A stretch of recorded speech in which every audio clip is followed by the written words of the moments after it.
Good morning, Dog Nation. Welcome into DawgNation Daily. Cody Chaffins and Jeff Sentell on the set today, filling in for Brandon Adams, who, again, has got some off-field stuff he's taking care of. Not bad, just busy. We expected to be back next week for you, but we can't fill his shoes with just one man, so Jeff Sentell's here. Jeff, first question for you. What is your favorite touchdown dance? Ooh, that's a good one. My favorite touchdown dance, I'm going to sound really old school here. I saw something recently that he's the only person in the NFL's all-75 team, the first 75 team that's not on there. I'm got to go Billy White Shoes Johnson. I mean, you have to. It's a little bit of icky shuffle, but like Billy White Shoes for me, I can't tell you how many elementary school, grade school, recess games or everybody scoring it. And the thing was, who's going to do the better Billy White Shoes? Yeah, Duluth Wildcat. All right, so we're not sure if Mike Bobo exactly wants Carson Beck to do his own Billy White Shoes, but we will talk about why he wants to see more emotion out of Carson Beck this year. Also on the show today, AJC has released their Super 11. We'll kind of go through that list, decide who might be dogs out of that Super 11. ESPN's put out their top transfers in the SEC. We'll share that with you. And Jeff will share his own all-time UGA flag football team. We'll tell you all about that when we get there. A lot to get on the show today. We will do it for you right here on DawgNation Daily, the daily podcast for Georgia Bulldog fans, brought to you today by Kroger. Today's episode of DawgNation Daily is brought to you by Kroger, fresh for everyone. Presented by DawgNation.com. This is DawgNation Daily, the daily podcast for Georgia Bulldogs fans. Here's your host, Brandon Adams. Again, it takes two men to fill Brandon Adams' size 13 or whatever he wears, big shoes that we were trying to fill. But Cody Chaffins and Jeff Sentell in with you today. And yesterday on the show, Connor Riley and I kept talking about what we were going to hear from Mike Bobo. We never get to hear from him, just once a year at the beginning and once a year at the end. So yesterday we got to hear from Bobo. Got a lot of things out of him. We're going to kind of go through some of that today. We'll start with a little bit of the news, and the news was, we saw that Jared Wilson, Georgia's starting center, has been missing practice. It's something Connor Riley had in his practice report on Tuesday on DawgNation.com. We got a little more details from Mike Bobo about that. Here's what he had the latest on new center Jared Wilson. Jared has missed some things, but he's got to do as much as possible. It's always... that's a very important position, offensive line and the offensive unit. They communicate, really to everybody what goes on up front.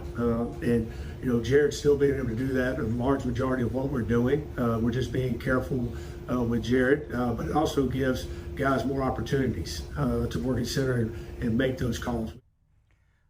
All right, so I don't think it's time to panic, right? I don't think Jared, it doesn't sound like it's a major injury.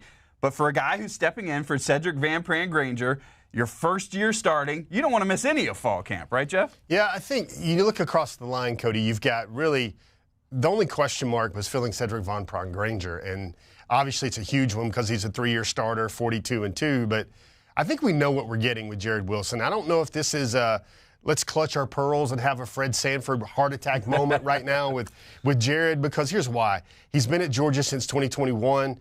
He's blocked guys like Jalen Carter, Devontae Wyatt. He's blocked guys. He's blocked guys like that have been really standing out for Georgia, Nazir, Warren Brinson for a while. And really, we heard from Cedric, and Cedric very candidly said, watch, Jared in that great slow motion video is going to create a lot of highlights for Georgia. He can climb to the second level. We've heard GPS numbers on Jared where he's like 18, 19 miles an hour in practices. I think Georgia knows what they're getting there with Jared. He's been the second team center at Georgia for a while. He actually has more upside as an NFL prospect because of his movement ability than even Cedric Van Pran Granger does. So you're seeing a lot of cross-training. You're hearing a lot about like Drew Bobo, but you're also hearing a lot about Tate Ratledge getting a lot of those first and second team snaps. While Georgia would have loved to have Jared full go the whole fall camp just for chemistry and just for kind of feeling things out, I think Jared is going to be a major factor for Georgia. And as long as there's nothing serious, I think we don't have to worry about that too much. Yeah, I think the one thing you cannot have this be is nagging. So take care of it now. Get all the way healthy because, like you said, the depth, if you start moving Tate Ratledge over and then you're putting somebody else, then you're playing musical chairs a little bit. And the depth on the offensive line and how great this offensive line is something we've talked about. You got Michael Morris, you got Dylan Fairchild, you got all these extra parts, but you don't want to start using them, especially now. Well, here's what's interesting. Now, I was listening to that, and if you can get if you can get Tate Ratledge to be a decent to above average center, then you can pull Micah Morris on the field, you can pull Dylan Fairchild on the field, and then you've got a lot more options. And then tackle looks a lot easier. Like Georgia is one of the few teams in the SEC, and this is Georgia O-line room depth. They call it Great Wall of Georgia. Cody, it might be Great Walls of Georgia because they're too deep would start for a lot of teams in the SEC. All right. The other thing we found out from Mike Bobo, it was interesting to hear him talk about Carson Beck and everything he kind of shared about Carson Beck in the leadership part, which is the thing Kirby Smart has kind of circled this whole offseason. We want to see him step up a little bit more as a leader. Everything sounded right. He's standing up in quarterback room, talking to the guys, telling guys what's going on, taking Jaden Rashada under his wing, Ryan Puglisi. Of course, Gunnar Stockton's been there and kind of done that a little bit. But there was one thing that Mike Bobo said he wanted to see more from Carson Beck this year. It's kind of a long clip, but I did want to share it with you because I think it's really interesting. First of all, I want Carson to be himself, okay? Carson can't be Coach Bobo. He can't be Coach Smart. But the nature of the position and what you play, you're the leader of the offense, and a lot of times the leader of the team, and his actions and his body language speak volumes to guys. It could be getting on somebody's ass, or it could be encouraging somebody. I still want him to be him. He has a great trait that he has such an even temperament. Whether we score a touchdown or we go 3 and out, or he happens to throw a pick or something. His temperament doesn't change. He's innate. That allows him to stay calm in the moment, and that's one of our core DNA traits is composure, and I think he has great composure. But also, his position and his job has enhanced the play of others. He's going into second year. Last year was a first-year starter. We're trying to get him off on solid ground. As the season went on, and gain confidence, and he has confidence. There's things he's got to work on, but he's a confident young man. He's out to instill that confidence in the players that are around him.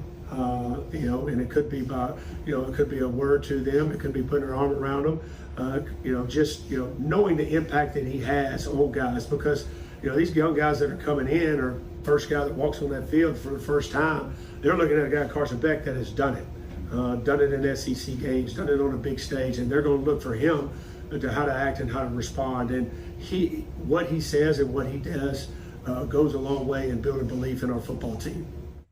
So it is one of those things that we hear from Georgia all the time, composure. We've got to stay even keel, not too high, not too low.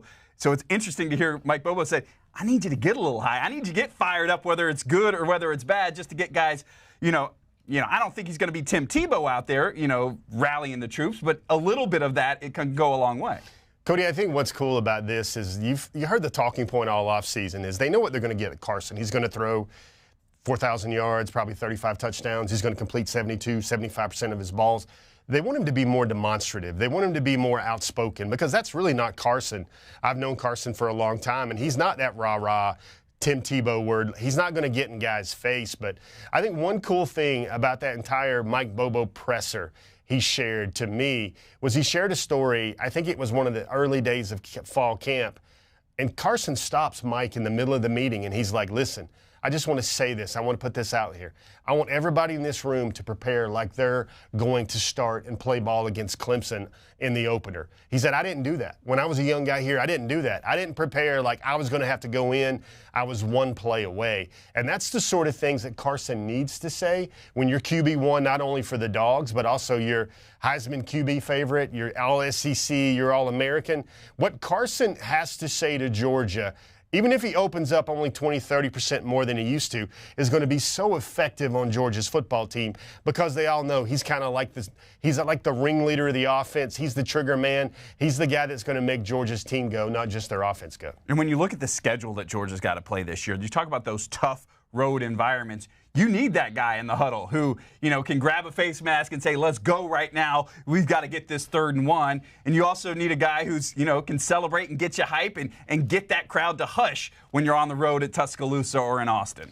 You remember the Auburn game last year when Carson just, became Captain Clutch? And really it was Brock Bowers' moment, because he started feeding Brock Bowers. Well, I think the roles have got to be reversed for Georgia this year. I think Carson has got to be that guy in the 4th quarter that Georgia wins with, that makes the right decision with, that makes the smart play for Georgia with. That was That was Brock Bowers' highlight reel rolled up last year in that Auburn game and other big moments. I think that's Carson's going to have to cook a lot for Georgia in that same vein that Brock Bowers did. When the game's on the line, trust your playmaker. And that guy was Stetson Bennett for a long time, and Stetson Bennett was not a guy who was afraid to show emotion at any time. You talked about, we played a minute-and-a-half clip from Mike Bobo. I don't think we ever got a minute and a half in a Kirby Smart press conference. Maybe that's why we don't see Mike Bobo a lot, because Kirby wants everybody kind of short and sweet on the answers. But it was really interesting to hear from Mike Bobo. It's interesting media culture from the coaches so far this fall, because, number one, they're addressing a lot of the beat guys by name. You'll hear them say Chip. You'll hear them say Dash. You'll hear them say lots of guys. You'll hear him talk to all the beat guys on the team. But I think our Connor Riley has a funny little bit. You kind of hear him sometimes off air when the buttons are being clicked off. He says Merry Christmas to a lot of the coaches as they leave, because he knows the beat corps is not going to see any of those Georgia coaches until after Christmas during the bowl game prep, when they get open pressers and kind of open team meetings and everything else for the playoff format. I think Connor's pretty funny with that. The other thing I think about looking at Bobo, guys, I think there's some sort of, I guess I would say, confidence, knowing that the guy coaching Carson Beck right now is the guy that coached Matthew Stafford and the guy that coached Aaron Murray, like the best quarterbacks to do it outside of Eric Zier in the modern era of Georgia football. And you got Bobo in the ear of Carson the same way he was for Aaron Murray, the same way he was for Matthew Stafford. And I think that bodes well for Georgia. And you think about Mike Bobo, and you talked about showing emotion. I just think of the end of the Auburn game, running down the field or beating Georgia Tech on those last-second throws. Like, he was a guy, too, that was out there just putting it all out there, hard on his sleeve.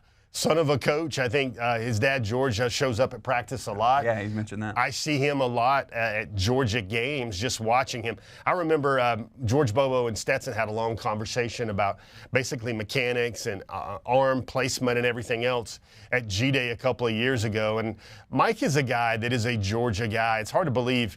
He said in the presser yesterday that he's 50. All the things that are going through there with Mike. And, again, it's another reflection of this is a real-time recruiting point. When the guys recruiting for Georgia can say, hey, man, I played here.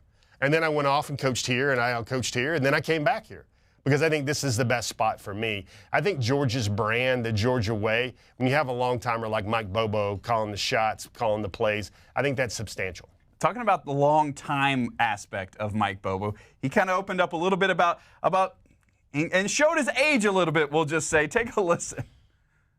First of all, I want Carson to be himself, okay? Carson can't be Coach Bobo. The only video game I ever played was Tecmo Bowl and Super Tecmo Bowl, which is a lot better. A couple times I sat down with my son and Jake and Drew, and they were playing when we had some time off over the summer, and it's amazing, the plays, the concept, the defense, and there's a lot of good things in there. My son's trying to battling for the quarterback job at Prince and sitting down and seeing, what the defense does and making decisions. But I'd go with Tecmo and Super Tecmo Bowl. I always played with the Oilers. Warren Moon was hell, and then Chris Dishman on defense. He could pick him off about anything on Tecmo Bowl. So talking about the new college football game he was asked about, Kirby Smart kind of showed his age at SEC Media Days. He didn't know you don't buy it in stores anymore. And then Mike Bobo said, I know Super Tecmo Bowl, but I think you found another layer to this whole answer, right? Yeah, I could probably write a story about Super Tecmo Bowl and Tecmo Bowl. Those takes there for Coach Bobo, because I don't know about you, Cody, but I think you can tell a lot about people by maybe the golf clubs they have on the course, if they have an old chipper, an old hybrid or something like that. You can tell a lot about people by their aux cord when they start playing their playlist. They're like, oh, you like that, you like that. I also think you can definitely tell a lot about people by their Tecmo Bowl choices. And you listen to this, Mike Bobo, here's a deep dive on that. Number one, it says a whole lot to me about it. First of all, if you're picking the Oilers, you got to be very eccentric there, because there's a lot of teams most people would grab before the Oilers. Also, all those run the ball Bobo folks that, guys, this is a tell. He is hardwired. He wants to sling that ball around. I mean, if you got the Oilers instead of Bo Jackson, instead of Walter Payton, instead of Herschel Walker, instead of Emmitt Smith and guys like that, if you're picking the Oilers, that means you got a certain flair for Warren Moon. We'll never forget, Cody, one of the best quotes in sports writer history was when Bum Phillips said about Warren Moon, he can throw the ball through the car wash and the ball's not going to get wet.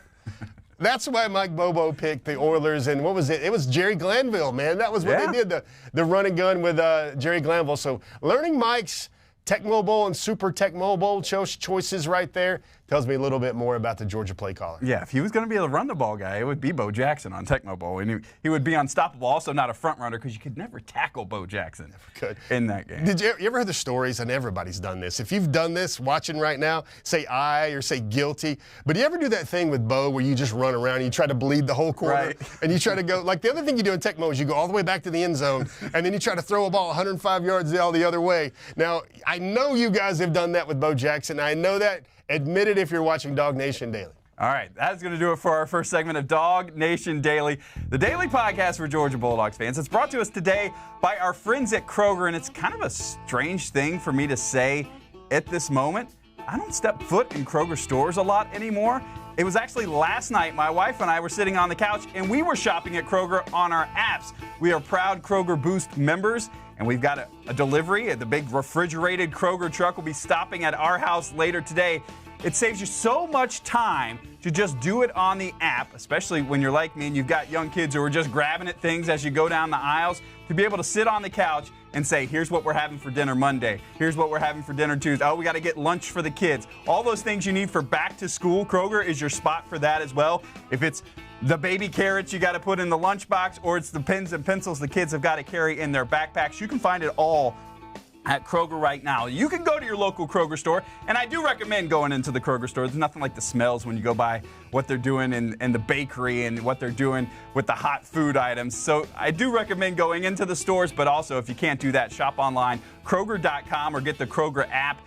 I got to fill up the car later today. I'm going to use all those points. I'm going to probably get $1 off of my fuel per gallon. You can do that when you get fans of Kroger. So we appreciate Kroger being sponsors of DawgNation Daily. Also, Before the Hedges with Jeff Sentell sitting right by me today. We are big fans of Kroger and what they do. So visit Kroger.com today. All right, now it is time to go around the doghouse today. And Jeff Sentell here kind of on a perfect day because the AJC has put out their AJC Super 11 for 2024. We'll show you this on the screen. We'll show you all the names who made AJC's cut for their Super 11 this season. And as we look through, Isaiah Gibson, a lot of familiar names here. Warner Robbins, Elijah Griffin, Savannah Christian, A.J. Hill from Houston County, Osmani Cromah from Lee County, Juju Lewis, Carrollton, Luke Nickel, Milton, Justus Terry, Manchester, D. Reddick from Thomas County Central, Zayden Walker from Sly County, C.J. Wiley also from Milton, and Elias Williams from Camden County. A lot of names that you've been talking about, Jeff,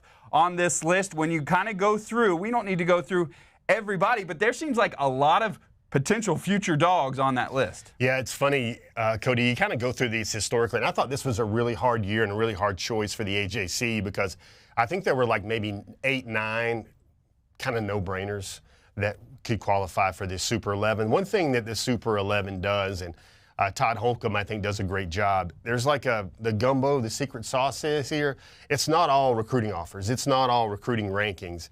I would probably say 40-50% of his kind of matrix he goes by is what have you done on the field? Have you been an all-state player? Have you been a region player of the year? Have you been a classification player of the year? Have you led your team to state titles? Have you been a contributor at the highest levels of Georgia football since your freshman year? So you see a lot of names right there that kind of qualify for that. I can hear you, DawgNation.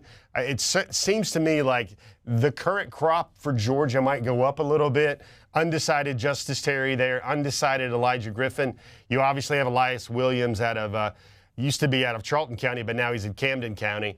And then you've got, more Zayden Walker there.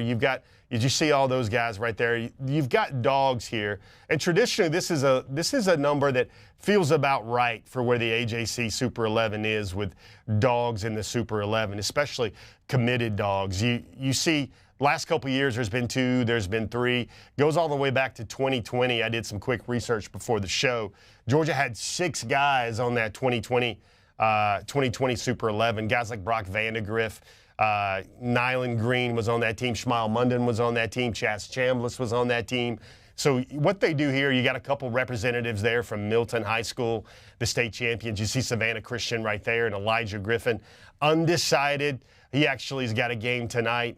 They're playing a scrimmage down in Savannah, 7 p.m. They're facing, I believe they're facing MCA, McIntosh County Academy down there in Pooler, because everything's cooler in Pooler. But you see a lot of these guys, and these are really franchise players for the state of Georgia. I think it was a really tough choice for Todd.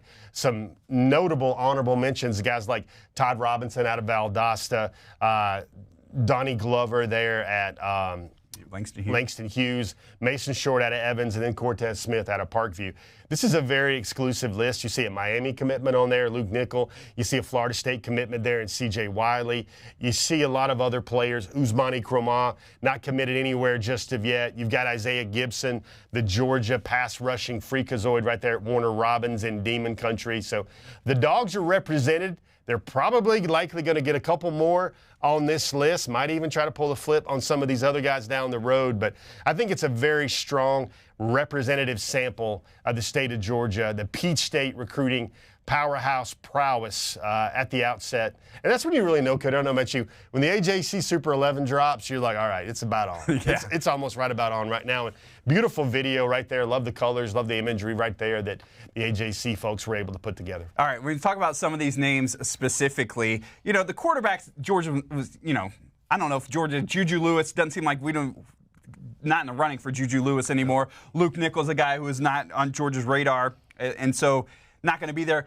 Tell me about C.J. Wiley. Give me the latest. Is there any news? Because right when he committed, we're like, okay, this is going to be a K.J. Bolden. And then it seemed like, nah, this is not going to be a K.J. Bolden. Is there anything new? Yeah, I think the new thing is Georgia's still knocking on the door, but I'm gonna just counsel everybody here. This is not going to be a K.J. Bolden situation. Number one, Kirby Smart is not personally involved in C.J. Wiley's recruitment for years like he was with K.J. Bolden. C.J., I talked to him on Monday at the Corky Kell banquet in Vinings, and to me, he seems quite happy to be in Knoll. He's about a month or so in, and that garnet and gold, those FSU colors fit well for him. He's went down there for their cookout event. He just kind of likes the trappings and likes the where he's at right now as a Florida State Seminole. That having been said, James Coley's still talking to him. He's the one coach on Georgia's staff. Basically, CJ told me the only coach he hears from Georgia regularly, and that's maybe every other day, every 2 days, every day, is Coley. So he's keeping that home fire burning there for C.J. Wiley. But I would say right now the chances of C.J. Wiley joining Georgia's class are not as strong as them sticking with Florida State. One other thing I thought was really interesting about the list, because it comes from the Atlanta Journal-Constitution, which we know is more statewide than anything, but there's not a lot of Atlanta in that Super 11. If you want to pull back up the full screen, you're talking about the two Milton guys, C.J. Wiley and Luke Nickel. If you consider Carrollton, Metro Atlanta, maybe, but everybody else is South Georgia. Does it surprise you, not surprise you? I mean, that's the power of the rest of the state right now. I think what's interesting, I know you're a GHSA guy, Cody, so looking at this right now, there's 4 guys on this list that pop out to me that play each other every year. They've basically been in the same region. That's Houston County, A.J. Hill, related to former Georgia center Trey Hill. You've got Ousmane Kromah out of Lee County. You've got Warner Robins, Isaiah Gibson, and then you've got D. Reddick out of Thomas County Central. Committed to UCF, so he was an Auburn flip, but those guys play each other every year, and you rarely see that amongst your Super 11 guys. You know, just kind of going through the list right here, if we're doing the Brady Bunch thing, we've got Zayden Walker there, Georgia commit. You've got Isaiah Gibson there, Georgia commit. Elijah Griffin, major Georgia target. Antoine A.J. Hill, Memphis commit. Ousmane Kromah is undecided. Julian Lewis currently committed to USC. Cody, it doesn't feel like to me he's going to end up at USC at all. USC's trying to flip quarterbacks from Texas A&M and everywhere else. Might be Indiana, might be Colorado there. You got Luke Nickel there committed to Miami. He's the state champion quarterback in Milton. Kind of reminds me of a Jake Fromm type player. Justus Terry, we've talked a lot about him on our airwaves and our platforms. Undecided right there. D. Reddick, former Auburn commit, now committed to UCF. Then you've got bottom left right there, I believe that's Zayden Walker, again, committed to Georgia, 5-star linebacker, number 2 linebacker in the class. And then you've got C.J. Wiley, Florida State commitment there out of Milton.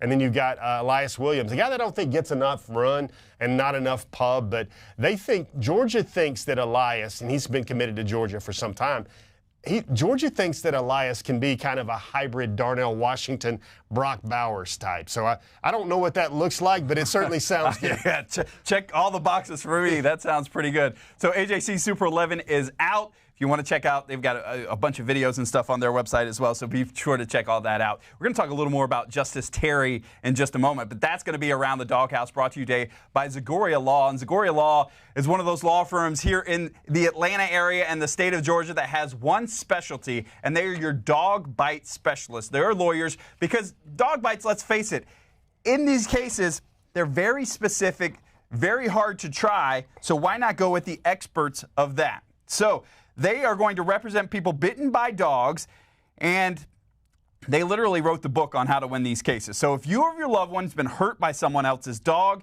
give them a call at 833-GA-DOG-BITE. That's 833-GA-DOG-BITE, B-I-T-E. Check out their website, ZagoriaLaw.com. It just seems right that we have DawgNation Daily around the doghouse, sponsored by ZagoriaLaw.com. They know what they're doing. They've been doing it for over 20 years. So give ZagoriaLaw.com a look, and they will have a free confidential consultation. So all your information, it's a traumatic experience when you suffer a dog bite. So those are your folks that you want to turn to for all of that. All right, so normally we would bring on Jeff Sentell on a Zoom, but he's real life, in person today. Not the hologram. It feels really special. Jeff and I got to spend some time together last week as we talked about Justus Terry on the AJC Super 11. We got to drive down to Manchester, Georgia, which I had never been to. We're just past Warm Springs down there. Beautiful. Kind of Columbus, kind of LaGrange, near those areas.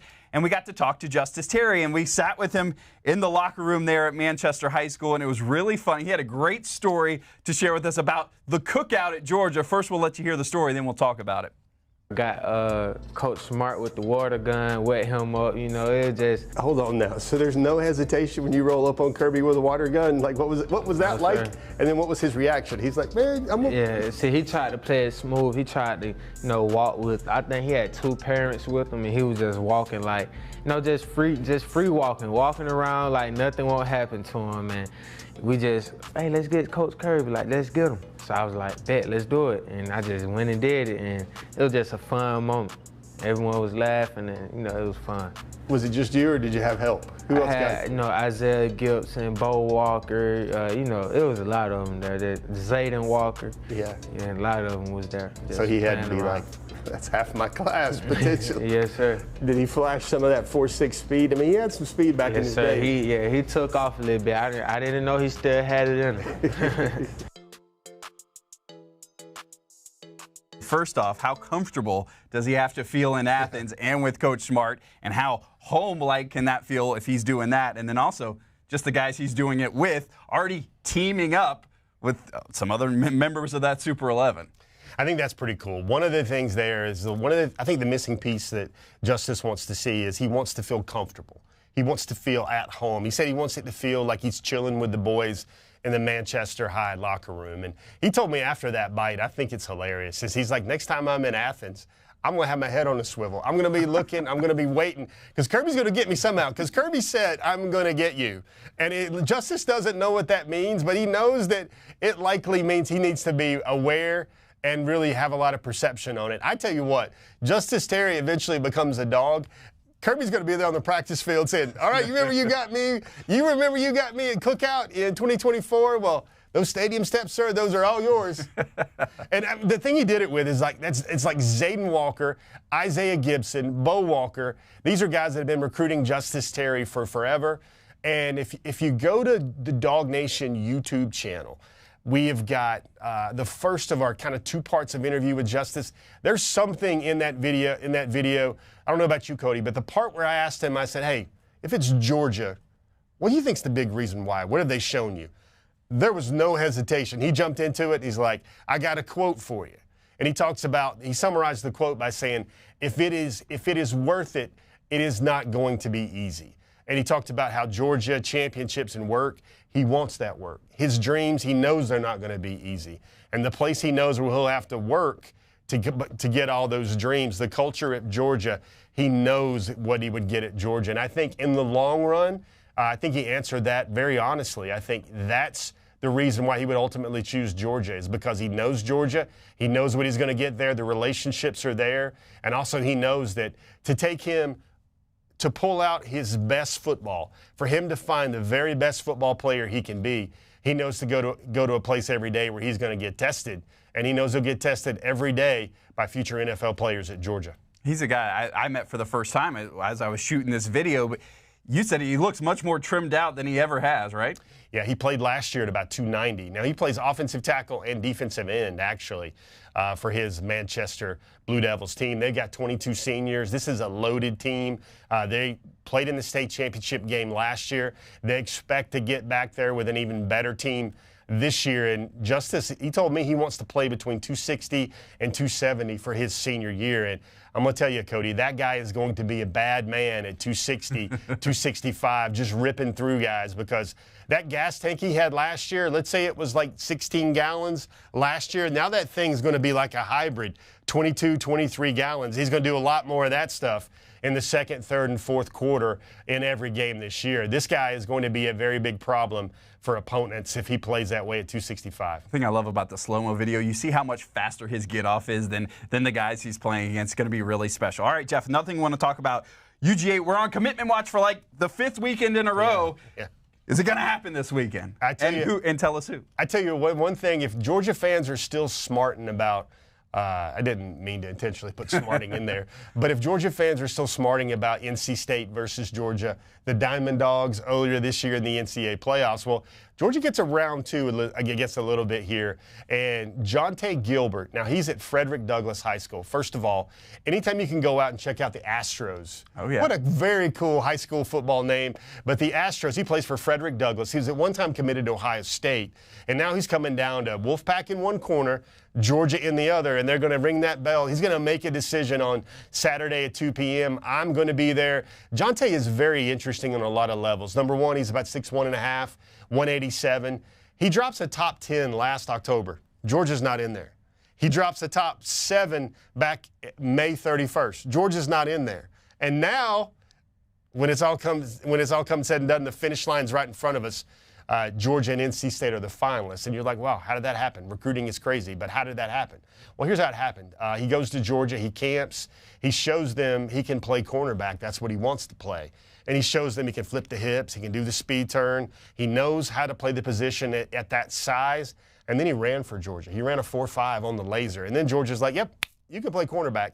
And all of a sudden, that recruiting intensity, that recruiting volume went up to 8, 9, 10 on the meter right there. And all of a sudden, when Georgia prioritized Jontae Gilbert, he's like, man, I got to take a look at this. And key point here, the last visit before his decision, Jontae Gilbert was also at the cookout. I don't think he was one of the guys that got Cody Smart with the water gun. We'll have to do some more in-depth reporting on that one.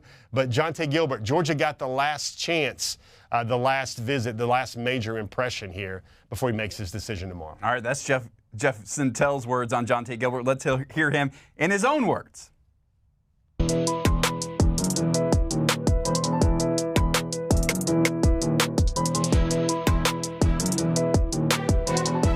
How would you describe your recruiting process? Like maybe you got a little cousin that's coming up, that's going to get the same offer as you do. What would be your advice to him? I'll say, just stay down, trust the process, choose the school that's best for you. Tell me about the cookout. Did you slip and slide like a 5-star? Like what was it like for you? What sticks out for you from about the cookout experience? Really just getting to talk to the recruits and the rest of the coaching staff, really getting the bond with them guys. So that was your last impression of Georgia before you make your decision. What kind of impression did they leave on you? Great impact impression. I feel like, they got all my answers to questions, so, that was good. What was the biggest question you needed answered? Really know what they see me as a player. What do they see? As a cornerback, so which I really want to play in that level, so, it's good. Jontae, I feel like you had to show them you could run to be able to play corner. Is that fair? Like, Georgia, it seems like to me, you went to camp, you showed you could ball. They got a time on you, then all of a sudden they turned up the volume on you a little bit. Is that the way it happened in your eyes? Yes, I feel like, you know, at Georgia you got to be different. You know, you got to compete as well. So, you know, they seen that I had that when I had camp. So, you know, that was good. So what was it, 2 months ago you dropped the final 7 or a top 7 and the Dogs weren't in it? And now they're in it. It's basically them in North Carolina State, right? Yes. How would you describe how Georgia wasn't in it and then they got in it? Is it because a team like Georgia that puts their stamp on you and says that they want you, then that really opens your eyes a little bit? Yeah, it's really, you know, and the winning coaching style, the winning culture they got down there. So, you know, I really want to be a part of that.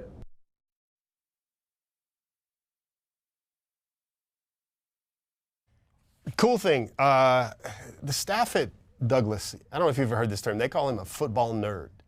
And I don't know, I like it when these super athletes, 6'1", 187, they're considered a football nerd. And he's also a classroom nerd. I don't know if this has came a lot of my reporting, but he's done dual enrollment, Cody. So he's going to, wherever he goes, if he ends up in Raleigh, if he ends up in Athens, he's going to have 12 credits already as a college freshman coming in. I know that staff at Athens, and they love hearing that when players already come in with college credit. They've got that mindset to take care of their business inside the high school curriculum right there.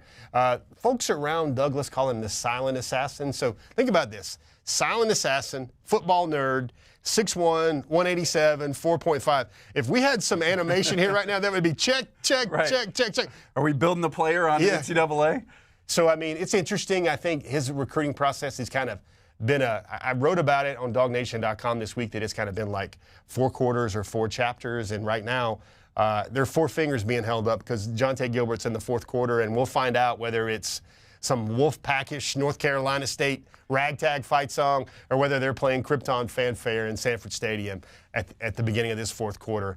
Jontae Gilbert potentially could be the 23rd commitment of Georgia's 2025 class. Really interesting there. Jeff will have all the details on DawgNation.com. So you got UGA versus the ACC. Well, we're going to have UGA versus the ACC in no time at all, as it'll be Georgia and Clemson at Mercedes-Benz Stadium to start this year. And we're going to be partying right before that. I have our Dawg Nation Invasion tailgate against Clemson. And if you want to sign up today, look at the shirts. Ooh, look at that we've shirt. got. This is the first time on DawgNation Daily we've been able to show you the shirts. Breakfast of Champions 21 and 22. How cool does that look? And it kind of goes along with what we're doing as a special promo here because of the noon kickoff. So we're going to have breakfast sandwiches, breakfast burritos, eggs, bacon, sausage, muffins, pastries. But as you see on the shirt, we'll also have the Bloody Marys going. And you got a mimosa, but it's a red mimosa, and that's okay. We can go with that. So sign up today. First 250 people are the ones who are going to get that T-shirt. DawgNation.com/tailgate to do it. Make your tailgating easy that day. Don't bother with trying to set up as the sun's rising in downtown. No, show up to our tailgate. And if you're worried about where you're going to stay for this game, well, we also have a VIP experience that includes our DawgNation tailgate. It's brought to us by our friends at Discover Dunwoody. So if you sign up for our VIP experience, you can also do that at atlsportstrips.com. We're going to include the one-night stay at the Hyatt Place Perimeter Center, so get out of the action of downtown and kind of be chilled out a little bit in a nicer spot here at the Hyatt Place Perimeter Center in Dunwoody. Then we're also going to have a round-trip transportation. You're going to get on a nice bus, ride you right to downtown, drop you off at the tailgate, going to bring you back to the hotel after the game. You'll also get tickets to our DawgNation Invasion tailgate, which, as we talked about, with all the breakfast items as well. And you'll get that T-shirt included in our Atlanta Sports Trip swag bag. So if you want to register for that and take it up even another notch from our DawgNation Invasion tailgate, you can register now at atlsportstrips.com. All right, it is now time to go cruising around the SEC. Let's take a look around the rest of the league. This is SEC Through. I know a lot of folks have wondered, is Brandon on another cruise because he's not here? No, he's dealing with some other stuff. But he just recently got off the newest ship in the Royal Caribbean Fleet. That is Utopia of the Seas. That's the same spot we're going to have our Dawg Nation cruise coming up next April. It is the newest Oasis-class ship in the Royal Caribbean Fleet, and it's got a little bit of everything for everybody. Look at that beautiful ship rolling into Port Canaveral, and that's the first thing you need to know about this. It's at Port Canaveral. You don't have to go all the way down to Miami. No, it's a shorter drive for you just beyond Orlando there. So they have the 3- and 4-night sailings, too, because now that school's starting, can you really afford to get away for 10 days or for a week? No, you want to do the 3- and 4-night sailing long weekend? Well, you can do that on Utopia of the Seas. Every one of those sailings also goes by Perfect Day Coco Cay. and you'll get to experience everything. I haven't been yet. Jeff's been plenty of times. He can tell you all about Perfect Day KOKK, but it's a spot apparently that you want to be. So if you want to be on Utopia of the Seas for our Dog Nation cruise, get all of those dog people coming up next year, you want to experience it even before that, you'll want to contact Jessica Slater. She is our travel agent for Royal Caribbean, 770-718-9147, or email her at jslater@dreamvacations.com. Again, contact Jessica at jslater@dreamvacations.com. Get you and your family on board Utopia of the Seas, the newest and brightest and biggest ship out there from Royal Caribbean. You'll want to do that. All right, as we go cruising around the SEC, ESPN has put out a list of the top transfers in the SEC. I thought it was really interesting to kind of take a look at what everybody else has got. So we'll start with ESPN's list here. They have Texas A&M Nick Skirton, comes out of Purdue. He led the Big Ten in sacks a year ago. He moves to the SEC. Then South Carolina brings in Rocket Sanders, going to be a big addition for what they're doing over there. I like what Texas A&M is doing here, Cody. I think Elko, the transition from Jimbo Fisher to Elko is going to be a lot more hard-nosed, a lot more trenches, a lot more physicality, a lot more Kirby Smartish. So I think the remnants of that major, mega, overstuffed 2022 recruiting class, the players that are still there, a lot of them are on the trenches. I think that's going to serve them well. Rocket Sanders, it's crazy. Georgia doesn't face Carolina in the regular season anymore. So when you see preseason hype about South Carolina, you're like, well, won't probably ever see them, considering they're not likely to make the SEC championship game or the playoff. And you got Ole Miss, again, prioritizing. Guy from Florida that really got a lot of stuff done. Had a lot of playmakers, a lot of pressures, a lot of quarterback hurries. He did a lot of good things, and you add him with the other guys that they brought in as well. Walter Nolan comes to mind. So many transfers at Ole Miss. Yeah, so Ole Miss is going to be – they're still going to be offensive-minded and offensive-wired, but at least it's not going to feel like not going to feel like video game football when Ole Miss is on the field, at least maybe not as much. I think I saw a lot of Ole Miss coaches on the recruiting trail this spring. I saw a lot of the defensive coaches. Cody, for some reason, they were really smiling. It's because of all those transfers. Yeah, Walter Nolan, Princely, Uman Mielen, and we'll get that right, especially as the Dogs get ready to go to the Grove this year. One of the interesting things that I heard when Lane Kiffin was at the podium talking to SEC Media Days, he says free agents. He doesn't say transfers, and that to me just speaks volumes. It says a lot with two words, free agents, but that's what all these guys are, is free agent pickups, I guess. You can call them free, but they're not. You call them free agents, but they're definitely not free.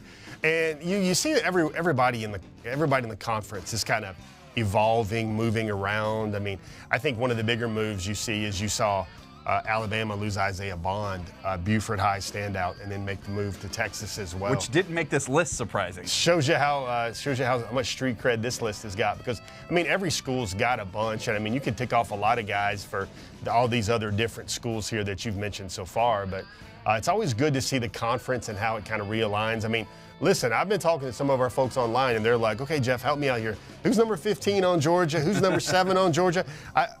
Georgia's already got a new number 5. Who's number 18? And I think this is the time of year when we can educate the reader and the viewer a lot about, okay, this is the guy that's going to be making plays, so you don't look like the dumb one at the water cooler. You don't look like the dumb one at the tailgate or in the stands. It's like, oh, hold on, who's that? Who's number 18? He's fast. One number you need to know for Georgia this year, number 1, he made it on the second list, the second page of the list from the SEC top transfers from ESPN. That's Trevor Etienne, a running back for Georgia. He transferred in, so we've got him.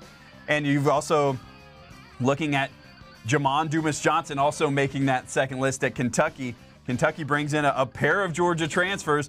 First, Jamon, we know, is going to be a force starting on defense for them. I think it's really interesting. Jamon needed to have a big slab of starters reps this year to show that he was ready for the NFL. Honestly, I think Jamon Dumas-Johnson has been an NFL caliber player probably since 2022, mid-2022. But the thing is Georgia, they've got C.J. Allen, they've got Raylan Wilson, they got Justin Williams, they got Troy Bowles, they got Chris Cole. They've got all these guys now, and I think Jamon looked at it as like, hey, man, I'm not going to get a healthy slab of starters reps. I'm going to have to be splitting time. These young guys are coming on real hard. There's Schmeilmund in there as well. And he goes to a place in Kentucky that emphasizes the physicality, but also is going to take a transfer like JDJ and really do a lot with him, because he's going to be a captain. He's going to galvanize that side of the ball for them. One name that didn't make the list that would have surprised me if you'd have told me this earlier, is Brock Vandagriff. As soon as he left Georgia, he's going to go. He's going into a great spot, going to move into a starting quarterback. That's got to make a top transfer list. Brock Vandagriff going to Kentucky as well, but not so fast, my friend, on this, Jeff? Yeah, I think one of the things you heard this week coming out of some of their camp press conferences is, listen, I'm huge fans of Brock, huge fans of his work ethic, his mobility, the way he prepares and the way he studies. But the offensive coordinator at Kentucky was sharing, because they had open practices and the beat corps was there, and they're rotating 2 quarterbacks. And offensive coordinator at Kentucky even said, and I thought this was very intriguing, Cody, is he said, we're going to roll 2 quarterbacks. And the other guy is a Rutgers transfer, and that guy's he described him as probably one of the best runners on the team. So he's going to be the legs. And very intriguing, because I thought that one of the better parts of bringing in a guy like Brock Vandagriff is going to be that dual threat action. So it sounds like Kentucky is going to have maybe a designated run quarterback, short yardage, red zone, that sort of thing. And then Brock Vandagriff is going to be the guy that throws the ball around, spreads the field. It is more of their passing quarterback. Now, I think Brock's going to do great. He has so many strong intangibles. He has faced Georgia's defense for the last 2 or 3 seasons on scout team and on 2s versus 2s. So he knows what a Georgia-type defense will look like. And I think the benefits of facing Georgia in the infancy and the middle stages of his college career is going to help him when he gets to go against a South Carolina or a Missouri or other teams in the conference, because the speed of that defense, the size and the physicality of that defense isn't going to be the same. Can't wait to see him. A lot of folks will be rooting for him the rest of the year, just not against Georgia when they meet in Lexington later this year. And we will make that cruising around the SEC. Want to give a quick shout out now to our friends at Mr. Electric. Mr. Electric is who we turn to here at DawgNation Daily for all the help you need in your residential and commercial electric needs. They've been in business for nearly 30 years. They offer repair work and installations, lighting work, and electrical safety. If you know much, electrical is not really one of those DIY things for a lot of people, so these are the folks you need to call at Mr. Electric. If not enough, they've got licensed experts, insured electrician. They're also going to give you upfront flat rate pricing, and that pricing guarantee is something that you want to know when you bring somebody into your house to do some work. Whether you need 24-hour emergency service, you just want a quote for some things you want to get done, Mr. Electric has you covered, and they've got a $29 service fee that's waived on any repair. Mr. Electric is a neighborly company. Visit MrElectricAtlanta.com to request your quote today. Again, that's MrElectricAtlanta.com to request your quote today. All right, it's time now for our long finish. It's something special we do on Fridays here on DawgNation Daily. And if you watch DawgNation at large, if you missed it last night with Connor Riley and myself, we talked about the Olympics in 2028 has announced they're going to bring in flag football. And Connor and I kind of put together our all-time UGA flag football team and who would be on that team. Take a look. I'll show you my team a little bit. And we talked about a quarterback. I picked the scrambler, Fran Tarkenton. I want somebody that can run around a little bit. And then you got, think about the double pass possibilities with Hines Ward out there and what he can do as a receiver and a pass catcher. I love Noshawn Marino, the hurdle from Central Michigan, one of my favorite highlights of all time. McCole Hardman, can't tackle him in a phone booth. He can scoot around. Scott Warner. You got a safety who's going to be a ball hawk, but also a punt returner, so we know he can move. How about you need somebody to go up and get a rebound? Former basketball player at Georgia, Fred Gibson, at 6'4", and then Nolan Smith. He can snap the ball, rush the passer, do a little bit of everything for our team as well, and you bring him on for the leadership qualities as well. So that was my team. Connor's team, he had Stetson Bennett on his team, DeAndre Swift, A.J. Green. Hard to argue with any of these. Ladd McConkey, Roquan, Champ Bailey, and Malachi Starks. Again, Champ and Malachi, two-way players, which for this list is important because they're going to play both offense and defense. So, Jeff, we'll turn it over to you. If you had to pick your all-time, you can pick some of those guys that were on those lists, but pick some of your own. Who do you like? So I actually got to see down at the Under Armour Future 50. I got to see the USA flag football format. And the thing that makes it different is the field's like 45, 50 yards long, and then it's 25 yards wide. So my team, I started putting together guys that had ball skills, guys that could cover a lot of ground. I had Hines Ward on my list because he could be your quarterback, he could be your receiver, he could be your running back out of the flats. He could also play some defense, the physicality he showed as a blocker. I got Champ Bailey. I don't even need to say anything about Champ Bailey. I mean, everybody's going to be like, yep, I'll give you that one. I like George Pickens here. Pickens is a guy that I would think the ultimate in ball skills right there. go up and get contested balls. The same notion, A.J. Green. I envision my all-time Georgia flag football team. I would have George Pickens and I would have A.J. Green back there, and I'd be like, you can do all that. You don't need a quarterback. Just throw it up. You can do all that stuff you want where the mesh plays and coming across the middle. If you guys are going to go deep, these guys are going to get everything. I like Malachi Starks for that same reason, former high school quarterback. Ran the ball a lot in high school. Now he's an All-American safety. I like DeAndre Swift. Most people don't know this, but when I was covering DeAndre Swift's recruitment, his head coach, who's won an up-teen million state championships in Pennsylvania at St. Joe's, told me, I'm going to tell you something. He said, DeAndre's great. He's going to be in the NFL as a running back. And he was. He said, but you know what? If he decided I wanted to be a corner, he said DeAndre Swift would be a great cornerback, a great nickel guy, kind of like a Tyke Smith type guy. He said DeAndre could do that stuff. Everybody knows those quick bursts, those ball skills he showed Georgia. I'd also like to throw in you got to probably throw Bowers on there on the list right there as well. Hard to keep him on. I'd get Bowers on there, but I'd also get, going through that list, I like the way I put my team together is more guys that can do both. It can be a factor offensively and defensively. That way you won't have a lot of specialists and everything else like there. So that's why I like putting that list together. You're going to find a lot of guys that were maybe an athlete in high school, played both ways in high school, but also did a lot for Georgia as well. When you think about that, and we talked about Super 11, you think about last year's Super, DeMello Jones was a guy like that could. I think the state championship game, he's doing everything on the field, right. And he's a guy to be excited about. We talk about Ellis and KJ Bolden, but we don't talk about a lot about DeMello Jones. He's one of the guy, maybe not this year, but in the years in the future, and probably on special teams this year, will be doing his thing. Yeah, there's a lot of guys. He's the one wearing number 15 for Georgia fans. I know a lot of those McGill Society members got to see a little bit sneak preview of practice over the weekend, and DeMello was the guy flashing a little bit at number 15, and man, you just rolled off a lot of names, Cody. You want to talk about a Mr. Electric? Maybe that should be a weekly segment. Who is Mr. Electric for Georgia this week? Because there's ETN, there's Ellis Robinson, there's Dylan Bell. There could be a lot of candidates for Georgia this fall. And one thing about flag football as it goes into the Olympics, I hope that they don't think they're just going to grab some NFL guys like 2 weeks before and be like, you're going to go play flag football. Because watching the girls play flag football now, it's a whole different sport, even on the guys' side, than it is NFL football. It's just the way they draw up plays, it's a lot different. Tell you what, I saw all the 5 stars in 2026 try to do this, the best rising juniors in the country. And the hardest part for them was the adapting to snatching a flag, because that's nothing they've done before. Right. You got to break down, but also you've got to have that quick twitch. You got to have that really fast to be able to grab it. And you saw a lot of great athletes kind of struggle with that. And that's one of the things that I think the American team will eventually have to get used to as it debuts in L.A. That's kind of what this Olympic thought here is with flag football. But I'm going to tell you, if I get the NFL guys, you give me Tyreek Hill. Yeah. You give me Tyreek Hill, because I don't know if you saw the NFL Top 100 that came out, but they just released it, and that's the one the NFL Network votes on by the players.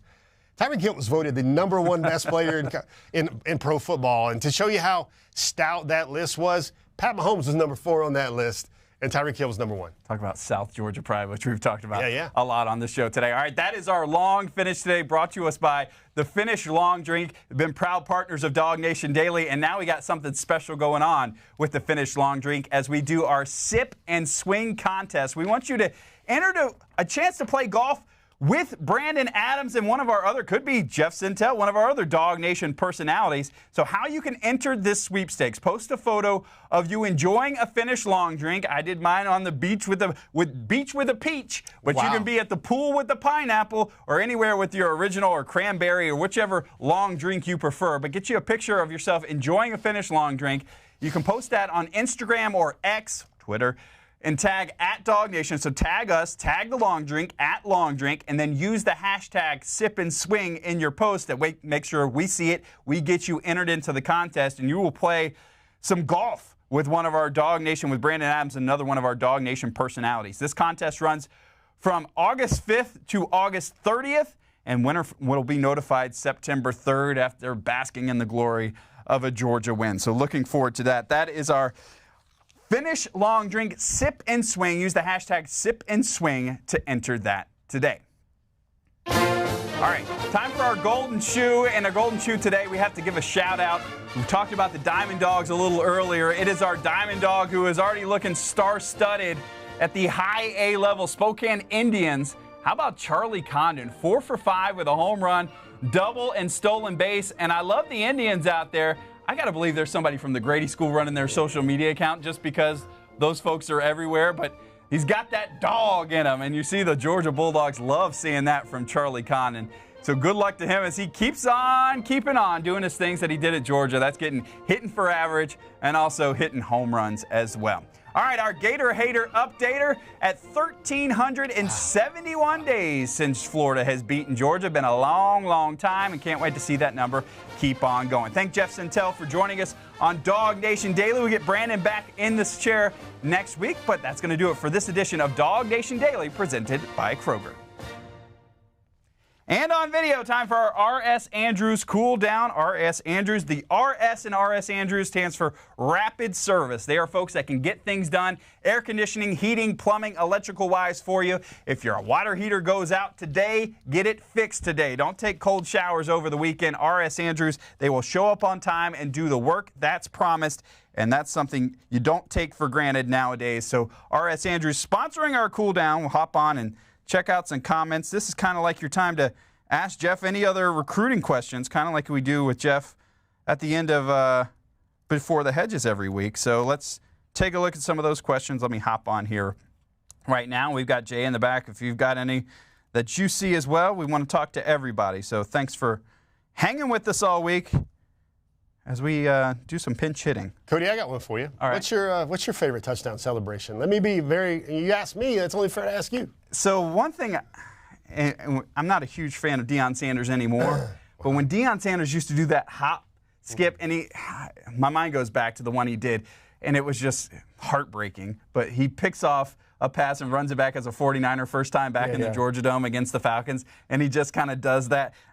Something about that always stuck with me, and I always thought I could do it and could never do it. I love that that was the game where he had that pugilistic encounter with Andre Rison. Oh yeah. And he was like, "I built this house," and I mean, listen, you had to love Deion Sanders. I mean, to me, I was all in. I loved the excitement. All the football games I've watched through my life, when Deion Sanders touched the ball, very few football players have given me that sort of adrenaline rush where you're like, all right, something is about to happen. Play his theme music, whatever you want to do right there.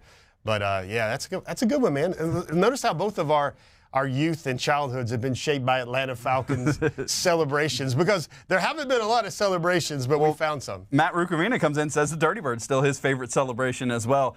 Dirty Bird, O.J. Santiago doesn't get enough credit. Jamal Anderson steals all the credit for that, but I want to say shout out to O.J. Santiago for really getting that going. Jonathan Aaron asked on YouTube, you think C.J. would have committed if he met Peaches?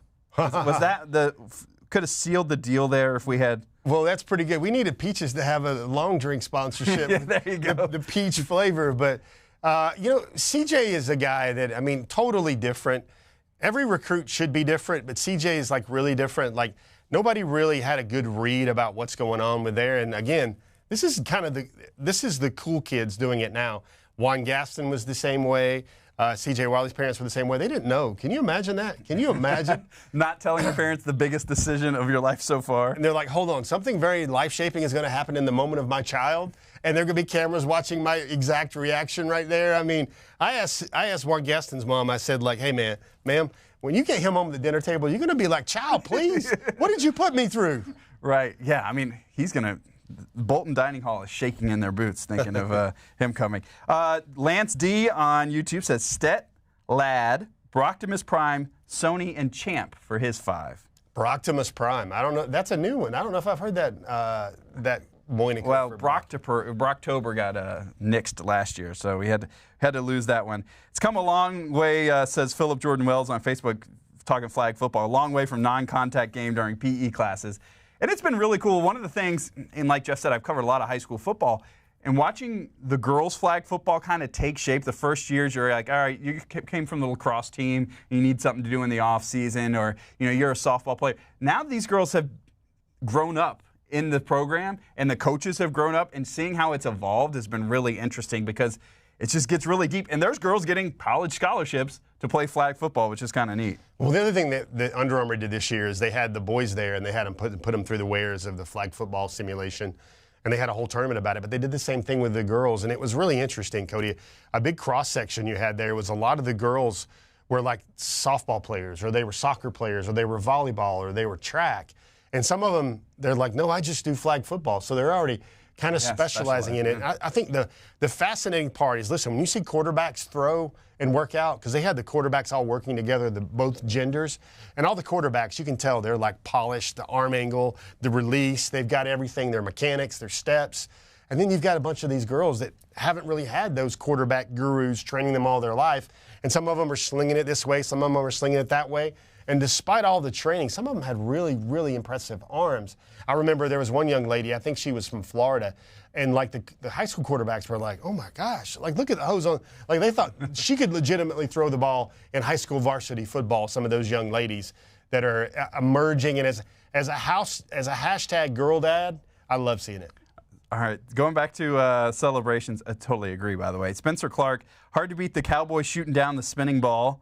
That's a cool celebration. And you get like into like the celebrations or touchdown. So there's touchdown dance and touchdown celebration. Some of them get a little bit, like you think of like Joe Horn grabbing the phone out. You think of like Terrell Owens going out to the middle of the star. And some of them now get really, you know, where they're doing leapfrog, some of that stuff can be a little crazy. You remember the what was it in the Replacements, that Keanu Reeves movie, where like they sit there and they start choreography and everything. And I love that you brought up Terrell Owens, because he was known for, remember when somebody handed him a football and he signed it in the, and then when he tried to do that, he'd do his celebration on the star. Somebody came and tackled him, I think that was one of the Cowboys' hard-hitting safeties, kind of just came in, gave him a big shoulder with a lot of momentum there as well. I mean, celebrations, I think, are a big part of football. I'm glad the No Fun League allowed them to have a little bit more fun with it on Sundays. It says Gurley would just throw your arm off him if you fly by him and you couldn't touch his flag. Can you stiff arm? I don't know if you can. What kind of defense you can play? It's called flag guarding. You can't do that. Okay, no flag guarding. Flag football quarterback Stetson Bennett. I like to see that. Stafford, do you think? I like Stafford on the move with the weird arm angles as well. I think could be really interesting. He's just not going to be as quick as some of the other guys we've seen.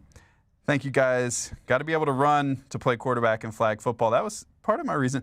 I decided to go old school with Fran Tarkenton, right? Like, why not put him on there? It's kind of funny. It's the eternal question. And, like, talking about playing both ways, and old guy, Charlie Trippy, like, played 60 minutes, right?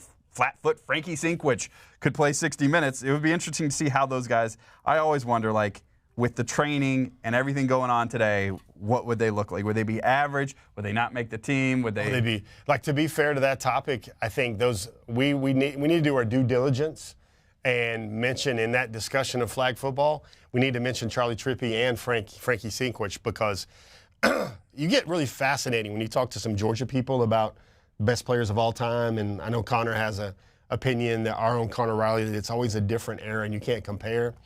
I know this. Jim Thorpe and Bear Bryant both said Charlie Trippy was the best football player they've ever seen live. So, listen, that's a pretty good take for me. I'm going to trust those gentlemen, those legends, when they talk about how great Charlie Trippy was back in the day for Georgia. The guy goes and serves in the military as well, so you can't fight the heart. John Adams asks, what are your long-range school, out-of-the-state football trips you're looking forward to this year? Oh, wow, I've got a bunch. I'm going to hopefully we'll get out to Geneva, Illinois to go see Talon Taylor, the electric wide receiver in the 2025 class. He's a Georgia commitment. I want to get out to Utah. There's a couple players in the 2026 class I want to go check out at Utah. There's always a dog or two in California, but I'm going to tell you, covering the Georgia class this year, I'm going to be spending a lot of time in South Georgia, because I got to go down. I've got this road trip figured out where I've got to go down and click off, first of all, Savannah Christian, Elijah Griffin, Thomas Blackshear, and Calvary in Savannah, another Georgia commitment. And then you go down to Kingsland, and you've got Elias Williams, a Super 11 member, down there as well. And then I'm going to horseshoe around to the lower half of the state, catch Todd Robinson in Valdosta, and then Zayden Walker in Schley County, which is basically the Albany metro area. So I'm going to basically do a little traffic circle around the horseshoe, the bottom of the state, then come back up to Georgia, and then go to Warm Springs again and catch Justus Terry again. What's your go-to when you're in the car? Are you podcasting it? Are you jamming out to tunes? So I'm a little bit of everything. You know how I said you can tell a lot about folks by their right. So I'm a podcast guy, and then it makes me sound like mostly DawgNation at large on the beat. I mean, one of Brandon's shows can get me all the way down to Albany.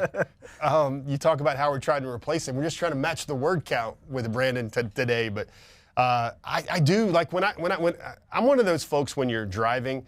If you feel the lull and you've been in the car too long, I've got a playlist and it's like 90s, it's like Tupac, it's like Biggie. It's like that's one of those things you start playing. And I do find myself clicking off like every 100 miles or so. I got, okay, enough podcast here. Let me go to something else. It's G Bama Boy keeps saying, y'all always forget about Garrison Hurst. Might be the most talented running back ever at Georgia. There's so many players. There's so many players. I was thinking like Juan Daniels would be a good like receiver. I mean, there's just so many on all these positions, guys that just come to mind that, yeah, they could do the job. I mean, it's funny, like a lot of people bring up all these guys, but think about just the safeties at Georgia. Lewis Seen, Javon Bullard. You've got, going back even farther than that, you've got Rashad Jones. You've got Greg Blue. You got Thomas Davis. All those guys, it would be flag football, and so a lot of their best facets of their game wouldn't be revealed. That's why Connor kidded at me because I didn't have Roquan Smith on my list. Well, I was like, well, hold on. If Roquan can't hit anybody or intimidate anybody, and he's going to have to cover a lot of guys running mesh concepts or like some of the 7-on-7 games you see now, it's one of my big pet peeves when I go to 7-on-7s and I watch these players and some coaches have scripted up these ball plays, and I'm like, there's no way they're going to run that in a game. They've got 3 guys setting picks or whatever. Like, just try that in the red zone. It will not work. But that's one of the things, the brilliance of Roquan kind of gets taken away a little bit in terms of, I think Nakobe Dean, great pass coverage guy. One of his first reasons he got on the field at Georgia was how well he played in coverage. And, you can't get the big boys in there a little bit. But, I mean, if you want to talk about how hard it would be to deal with, I mean, again, you got Darnell Washington. I mean, that dude's always going to be open on the fade route when you're talking about all this. Stick D's, I'm trying to read your question here on YouTube. Sentell, are there initiatives where practices like Sunday garners NIL supporters with certain recruits in mind to be targeted? I'm trying to... So they had the practice over the weekend. I think if you're part of the Classic City Collective, you got an invitation. And then afterward, I think they give out 350 balls to Classic City Collective members, and the team signed them after the workout. Okay. And so I think the question there is it geared towards NIL? I think it's geared more towards the retention of the current roster, which is very important now. Everybody that talks about how bad NIL is with the inducements for high school football players, and I get it, it's a valid opinion. NIL is also the funds that keeps the current players on the team when they rise to like a Michael Williams level, the Malachi Starks level, because behind the scenes there is some off-season bidding. I think Ryan Day showed everybody his homework a little bit, and then the AD at Ohio State validated that when he says you probably need $20 to $25 million now to field a championship team in terms of NIL with your roster. And I think the AD even validated that they spent like upwards of $20 million plus on their roster over the last year for NIL. Yeah, so, I mean, it's a way, you miss picture day. Like we did the, DawgNation tell-alls where both you and Brandon talk about picture day and how great it was. But if you can do picture day and keep some of those players, it's not a bad thing at all. Rambo going on DawgNation.com mentions Amp Arnold. Gene Washington had, he was running Montreal speed, right? So mentioning some of those. Let's see who else. Looking at some of the comments. They're asking so some dude named Champ Bailey, how do we, had another one here.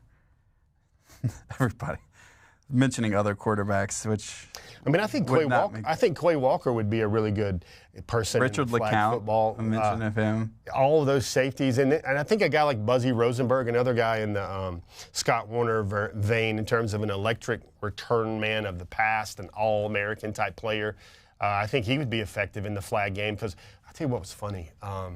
Some of the juniors that really take football seriously, like Cody, I like to find people that love football, not just because of what football can do for them, but if they actually love to play football.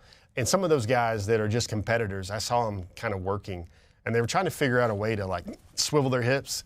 like when somebody's coming on them or whatever, yeah. They would try to, basically they would play defense on their flags. And they could get low. Some guys will duck walk. They'll and you can't put things out and you can't flag guard, but you can try to make a move where you're not trying to juke a guy. You're just trying to have that stab at the flag miss, and that's some of the things you saw there. But again, they're going to have to do a hybrid of this with pitches and flips, because I saw elite high school players on a deep route and the ball's in the air at least 3 or 4 seconds. So a guy could be on this guy and he could switch off over to that guy and go make a play. So one really great safety like a Malachi Starks, I really saw how he could cover 3 guys. Can you imagine what a Kyle Hamilton NFL type player would do with all that length and all that speed and all that intelligence? I think that'll be very interesting to see that. DBs folks are talking about Rashad Jones. I think he's more of a hitter. Sean Jones, Kentrell Curry. Okay, someone will get animated on this, but one person that never gets enough love in all Georgia all-time debates is Bakari Rambo. That guy was, remember I already talked about Kirby Smart and his interceptions and whatever? Well, you know who, Dominic Sanders is another guy. You know who leads Georgia all-time in interceptions? That name, Bakari Rambo, is way up that list. Nice. And a great name, too. Oh, yeah. What you got, Jay? My question for Jeff, so if somebody's actually seen flag football, is it closer to rugby sevens where the game only lasts 9 minutes, or are we going to get a real sort of hour-long competition? Well, I think they played to a certain number. It was sort of like a volleyball. I think you had to get to 21 or something like that. And the way it kind of shaped out was now listen, the high school guys still wanted to play it 7-on-7. They wanted to play traditional routes. There's this one guy, he's going to Ohio State because all the best receivers in the country are going to go to Ohio State. And they had him, and he could basically do anything. And what they did was they would overload 3 receivers on one side, and then they put Chris Henry Jr. on the other. His father actually played in the NFL, and he's the #1 receiver in the country for 2026. But what they would do is they would force you to put all your defenders over on this side, and they put him all alone, and it was one-on-one. And there's this great viral clip on social media where the young man contorts his body he was expecting the ball there, but he shifts it over there, in midair at 6'6". And I was it was like Neo in the Matrix. You know that scene where he goes like this? I'm no, 6'6" dudes should not be able to do that. Really cool. You and Timothy Wilson on the same wavelength. He mentioned Bakari Rambo as well. Let's see who else we got. Pollock was unblockable, but I'm not sure where that fits in. Some of these guys that used to love Michael Greer at wide receiver. It's so funny how we all have our names that especially for me, it's obviously when you were in school, the guys that you watched, but some of those guys that stick out. 20-minute half, says Bill Sanders. One of my guys that I had on one of my lists was James Cook. Because James Cook, let me tell you this, folks. Not only was he fast and he was electric, but I saw him in 7-on-7s for 3 years. And in big games at Miami Central, and which is a dominant powerhouse program in the state of Florida. Big games for Miami Central, they'd say, hey, James, go over there and play linebacker. Go over there and play safety. And he'd go get some interceptions in clutch moments or whatever. And James Cook is a guy that I want to make sure if we ever put together a graphic with my 7, James Cook's going to be part of that 7 because he can do it in the throw game. He can do it on the wheel routes. He can be your running back. But he can also play some mighty fine defense for you as well. Randy Hall on DawgNation.com says, hey, how did we not put the human joystick, Isaiah McKenzie, in there? Good one. Another good one. And he says, how many flips do we get? Asks Randy Hall. Flips away from the roster? I don't think there'll be any Georgia taking the effect of a flip, but I think there'll probably be at least 2 flips remainder of this class, maybe 3. I wrote about this guy on DawgNation.com this week, Chase Linton. Georgia is now trying to flip a young man away from Rutgers, and I know most people are going to think, oh, my gosh, are we even talking about this? The flip from Rutgers is probably going to happen. Chase Linton is a really good dude, though. He was done. Think about this, Cody. I kind of refer to it in the recruiting vernacular as your bed's made. And then somebody comes up and unmakes it because the whole month of June and July, the whole month of June and May are supposed to be your recruiting exploration. Take all these trips. Well, Chase Linton out of North Atlanta, he goes and takes a visit to Rutgers, loves it. I think it's early June, and he's like, I'm done. I'm committed. I'm done. I'm good. And then he starts working out. He works out a couple times for Georgia, and then he gets the Georgia offer, and he's like, I thought I was done with this. It was like, what's that scene from Godfather? Just when I think I was out, they pulled me back in. But like, and now he's like, not only, and since Georgia offered, we call it Georgia offered, we would refer to it as the Bulldog effect or the Bulldog bounce. And all of a sudden, oh, well, since Georgia's looking at this kid, maybe Tennessee, Florida, Florida State, Ohio State, Clemson, all these other schools need to too. And all of a sudden, the young man, 6'4", 225, he ran a 4.5, 4.6. For Georgia, he would be an edge defender. Now, that's another guy that Georgia's going to try to flip through the balance of the 2025 recruiting cycle. All right, really good stuff all day. I appreciate everybody commenting. I mean, some great talk going on in all these chat rooms. Worried about Brandon. Brandon will be back. He's just trying to take care of, getting everything. He's moving and shaking, and once he gets settled, he will be back here. You don't have to deal with us for very much longer. But thank you guys so much for joining us on our R.S. Andrews Cool Down, all your comments, and appreciate Jeff riding shotgun with me here today and kind of being our co-host and getting us all through it together. So we appreciate that. We appreciate you guys watching all week long here on DawgNation Daily. We see you right back here next week. It's DawgNation Daily, presented today by Kroger.